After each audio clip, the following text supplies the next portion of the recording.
मनसेतून निलंबनानंतर चर्चेत असलेले खेडचे माजी नगराध्यक्ष वैभव खेडेकर अखेर भाजपमध्ये दाखल झाले आहेत. भाजपचे प्रदेशाध्यक्ष रवींद्र चव्हाण आणि संतोष नलावडे यांच्या उपस्थितीत आज हा पक्षप्रवेश पार पडला. 3 वेळा पुढे ढकलला गेलेला प्रवेश अखेर आज प्रत्यक्षात झाला आहे.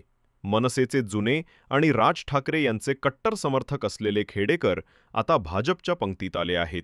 भाजप प्रवेशानंतर ते म्हणाले, मनसेशी भावनिक नातं होतं, पण भाजपनं मला आपलंसं केलं.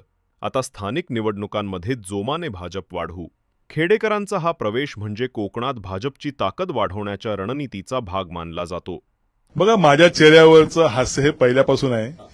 मी खरं तर त्यांना हसत होतो की जे असं म्हणत होते की यांचा पक्षप्रवेश होणार नाही, यांना भारतीय जनता पार्टी पक्षामध्ये घेणार नाही, त्यांना तर खरं तर मी हसत होतो. मला त्यांच्या बुद्धीची कीव करावीशी वाटते की भारतीय जनता पार्टी हा अथांग समुद्र आहे आणि या अथांग समुद्रामध्ये माझ्यासारख्या त्यांनी पामराला संधी दिली. खरं तर ज्या वेळेला मला पक्षातनं बडतर्फ केलं त्याच वेळेला पक्षामध्ये घेण्यासंदर्भात संधी देण्यासंदर्भात चर्चा झाली होती. परंतु मध्यंतरी नारायणरावजी राणे यांची तब्येत असेल, ओबीसी आरक्षण असेल, यामुळे टेक्निकल मुद्द्यांवरती पक्षप्रवेश पुढे गेला होता. तर काहींनी आपली पाठ थोपटली की बाबा आम्ही हा पक्षप्रवेश थांबवला. तर असं काही नाही. त्यांची मला कीव करावीशी वाटते.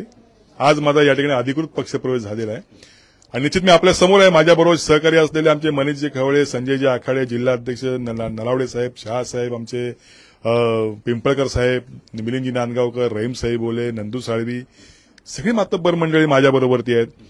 आज माझा पक्षप्रवेश झालेला आहे आणि यापुढे दिवाळीनंतर आदरणीय आमचे मुख्यमंत्री देवाभाऊ फडणवीस यांची भेट घेणार आहे आणि कोकणामध्ये मोठ्या मेळावा घेण्यासंदर्भात विनंती करणार आहे. आणि त्यावेळेला जे माझे 350 गाड्यातनं लोक जे आले होते त्या सर्वांचा पक्षप्रवेश मी त्या ठिकाणी कोकणामध्ये करणार आहे, हे आपल्यासमोर या ठिकाणी सांगतो.